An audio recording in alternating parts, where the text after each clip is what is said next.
This is Why We Clash podcast. I'm your host, Jason Rogers, and on this show, we'll dive into the ongoing pay gap between men and women in sports, discuss different views and perspectives on this important issue.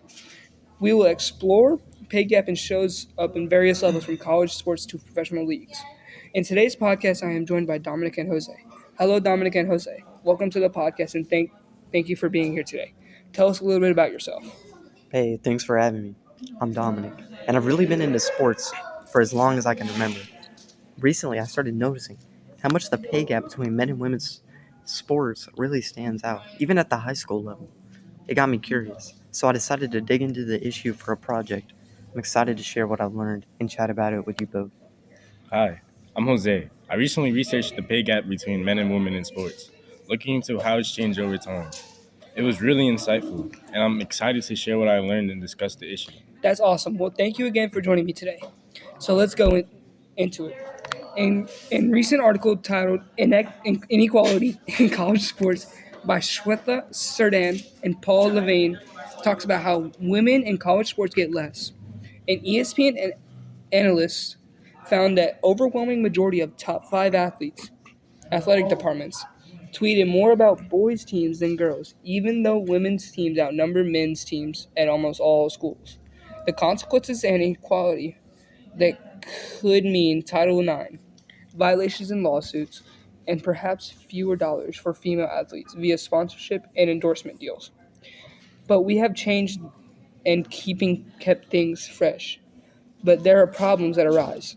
I want to start by asking you, why do you think the problem is with this? I think the core problem here is the lack of visibility and respect for women's sports. When athletic departments focus more on promoting men's teams, even when there are more women's teams, it sends a message that those sports aren't as valuable or worthy of attention. This is kind of biased and can affect everything from media coverage to sponsorships, making it harder for female athletes to get the recognition and financial support they deserve. It's not just about fair treatment, it's about making sure everyone has the same opportunity to succeed. Yeah, I totally agree.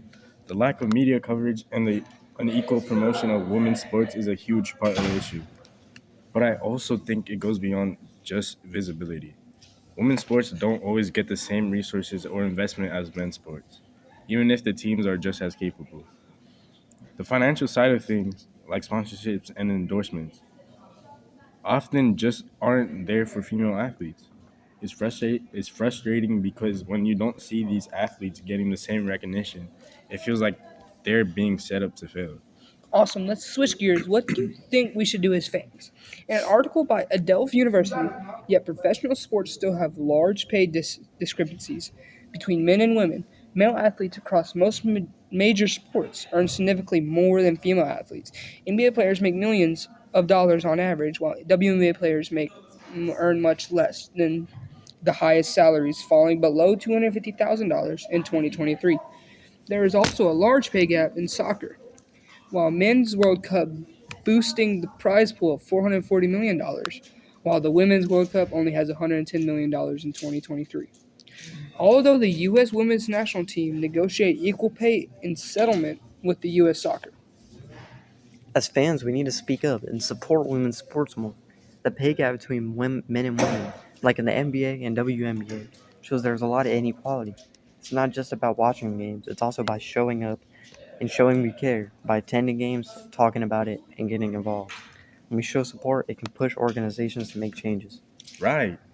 Fans have a lot of influence, especially on social media. We can help by sharing women's sports highlights, going to games, and buying merchandise. It's about making sure women's sports are seen as just as important as men's. In The an, more we art- support them, the more change will happen. in an article by Olivia Abrams, she states Forbes' latest ranking in the highest paid athletes put into stark relief the vast pay gap between men and women in sports. Women's tennis stars like Serena Williams and Maria Sharapova make the top of the list. Thanks to endorsement deals, which often yield more riches than prize money, most of the women in this team sports make far less money. The best salary in the WNBA, for example, was $117,500, and the best salary in the NBA was $37.4 million. The salary cap from National Pro Fast Pitch Softball League is $175,000, while the MLB teams like the Boston Red Sox have $227 million payroll cap.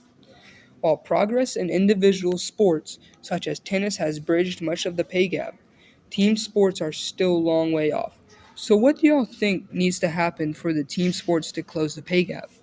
I think we need to keep highlighting the disparity, especially in team sports.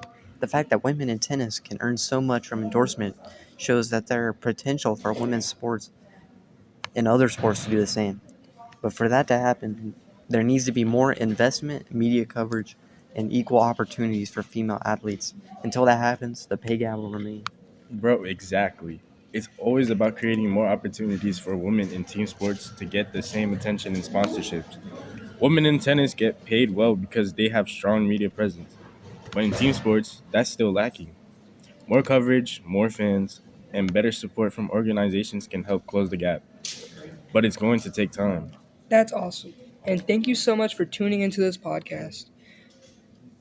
I'm your host, Jason Rogers, and a big thank you to our guests, Dominic and Jose, for sharing their insights today. If you found this conversation valuable, be sure to like, share, and subscribe to our YouTube channel so that you never miss an episode. We'll be back next week with a brand new episode, so make sure to tune in, and remember, we drop a new episode every week.